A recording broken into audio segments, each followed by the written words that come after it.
The Realty Rant is for informational and entertainment purposes only. Opinions are those of the speakers.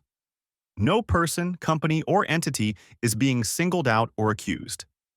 Hosts and affiliates are not responsible for actions based on this content. Hey, Vincent Arcuri, another episode of Realty Rant. Today, we're going to be talking mergers and acquisitions of local real estate boards. If you are a real estate agent, you need to pay attention. We just had one in the Tampa Bay area. Our new merge board is called Star. I'm going to call it 5-star for reasons you're not going to believe. Stick around. This is the Realty Rant with Vincent Arcuri. No fluff, no sugarcoating, no holding back. After decades in real estate, Vincent has seen it all. Tune in as he cuts through the noise to share the trends, tactics, and truths you won't hear anywhere else. The show starts now.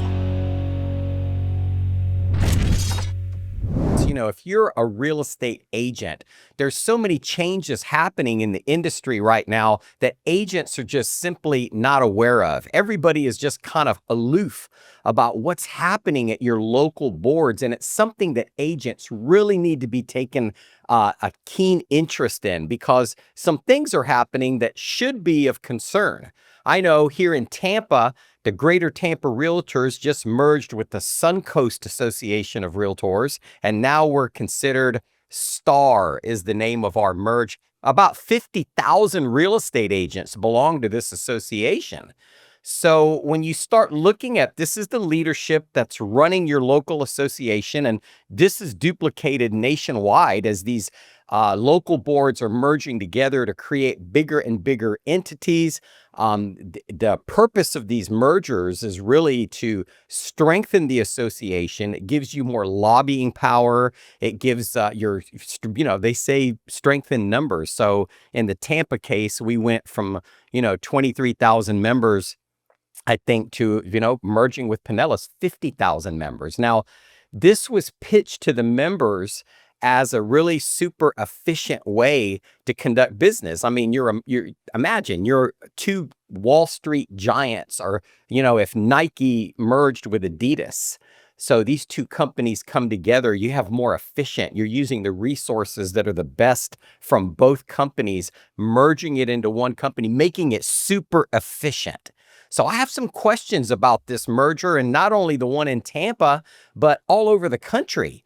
Or I'm seeing in Tampa, I'm wondering, I've noticed that they kept two presidents. They kept two CEOs here. And it's really baffling to me, because the purpose of a merger is to make something more efficient. But none of the staff, which is one of the largest expenditures of these boards, the staff remained intact. They kept two. Imagine if you had an NFL team and you owned an NFL franchise, and you had two head coaches, two offensive coordinators, two defensive coordinators, two special teams coaches. I mean, the chaos, it would just be unbelievable, not to mention the wasteful spending. If you are a stockholder in this company, which I consider real estate agents stockholders in the company. So here's some things that I'm curious about. And I'm certainly not saying that anybody has done anything wrong here, but I'm curious. It seems like this leadership takes these annual trips to Dubai. And I've got some very reliable sources that have told me that these executives are flying first class to Dubai from Tampa. So I did a little research. I just grabbed my app and I got on Priceline.com, and I said, how much is a round trip ticket from Tampa to Dubai? Coach, about $1,500. How much is it first class? As much as $15,000. Now, this is the members' money. We're so concerned with our dues and how dues are going up and what our dues are being spent on. Now, imagine 50,000 real estate agents. I'm just assuming there's over $25 million in income that's coming in to these associations. And how is the money being spent? Is it being spent for the members' best interest? Is it most efficient for the members, the people, the 50,000, or is it the few that are benefiting from this? So I'm saying I've come from the very reliable sources, as aforementioned. They're flying up first class. How many people are flying first class? I would like to know, is there transparency? Are their spouses flying up on the member's dime? Now you've got two presidents with this merger that happened here at Tampa and Pinellas, and both presidents went to Dubai. Now, I'm curious. I've been a real estate agent for almost 35 years here in the Tampa Bay area, operated at a pretty high level. I've never even met anybody from Dubai. So I would just like some transparency, like for the board to explain to me as a member why these trips to Dubai are so necessary for our Tampa Board of Realtor leadership to take this first class expenditure.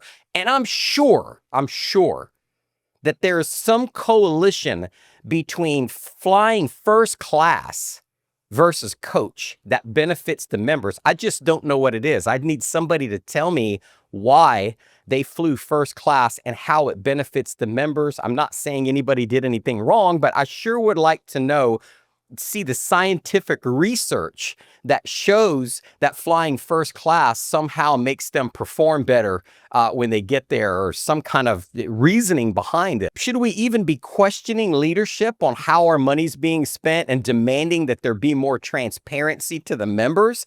Or is it just me here bitching over here by myself, just kind of like ranting and raving about this? But, you know, I've got some solutions that I think are very formidable that should be considered, and I'm going to come up with those solutions after the break. But you let me know if you think I'm just bitching over here, or we should really start looking at some solutions and the boards need to be more transparent with their members.